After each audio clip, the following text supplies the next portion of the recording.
নাম এক হলেও কিন্তু বাপ এক না। সবাই বলে কাঠের হাতল, সবাই বলে এসি স্টিলের কুকিং প্যান, কিন্তু অরিজিনালটা কিভাবে চিনবেন দেখিয়ে দিচ্ছি। দেখেন এইখানে কিন্তু ডক্টর কুকের ব্র্যান্ডিং করা থাকবে, একদম খোদাই করে হাত দিলে বাঁধবে, এবং এই যে হাতলের জায়গাটাতেও কিন্তু ডক্টর কুকের ব্র্যান্ডিং করা থাকবে।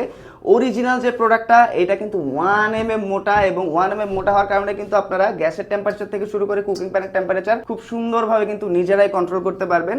এটাতে কিন্তু কোনো রিউজ স্টিল অথবা ম্যাটেরিয়াল ইউজ করা হয়নি, কারণ এটা কিন্তু ভার্জিন ম্যাটেরিয়াল, একদম খোদাই করে লেখা আছে, এবং এটা ম্যাচিউর স্টিল হওয়ার কারণে কিন্তু খুব সহজে আপনারা সব ধরনের খাবার রান্না করতে পারবেন। সামনে রমজান আসছে, ভাজাভাজি থেকে শুরু করে রেগুলার বাসায় ইউজ করার জন্য অথবা বাইরে থেকে যদি মেহমান আসে তখন ইউজ করার জন্য কিন্তু এই কুকিং প্যানগুলো পারফেক্ট একটা কুকিং প্যান, যদি আপনি অরিজিনালটা ইউজ করেন সেই ক্ষেত্রে।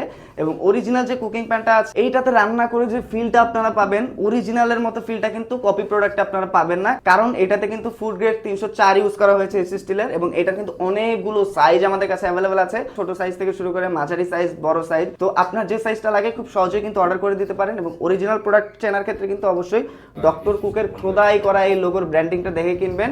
অরিজিনাল এই প্রোডাক্টের লিঙ্কটা কিন্তু আমাদের ডিসক্রিপশন এবং কমেন্ট বক্সে দেওয়া আছে, অথবা সরাসরি যদি অর্ডার করতে চান আমাদেরকে ইনবক্স অথবা কল করতে পারেন, অথবা অর্ডার নাও বাটনে ক্লিক করে আপনার যে সাইজটা দরকার সিলেক্ট করে জাস্ট অর্ডার করে দিতে পারেন।